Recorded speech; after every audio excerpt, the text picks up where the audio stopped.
സർക്കാർ ആശുപത്രികളിൽ കാലാവധി കഴിഞ്ഞ മരുന്നുകൾ വിതരണം ചെയ്യുന്നതായി റിപ്പോർട്ട്.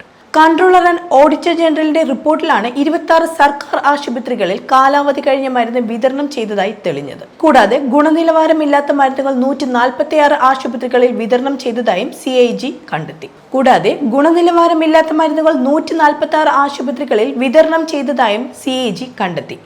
കാലാവധി കഴിഞ്ഞാൽ മരുന്നുകളുടെ രാസഘടനയിൽ മാറ്റം വരുന്നു. അതുകൊണ്ട് തന്നെ ഈ മരുന്നുകൾ രോഗികൾ കഴിക്കുന്നതോടെ അവരുടെ ജീവന് വരെ ഇത് ആപത്തായി മാറുന്നു. മരുന്ന് വിതരണത്തിലുണ്ടായ ഗുരുതര വീഴ്ചയിൽ KMSCLനെതിരെ രൂക്ഷ വിമർശനമാണ് CAG ആരോപിക്കുന്നത്. സർക്കാർ മെഡിക്കൽ കോളേജുകൾ ഉൾപ്പെടെ 7000-ഓളം ആശുപത്രികളാണ് സംസ്ഥാനത്തുള്ളത്. 2016 മുതൽ 2022 വരെ നടത്തിയ പരിശോധനയിൽ 67 ആശുപത്രികളിലായി 62,726 തവണകളാണ് മരുന്നുകൾ ലഭ്യമാകാതിരുന്നത്.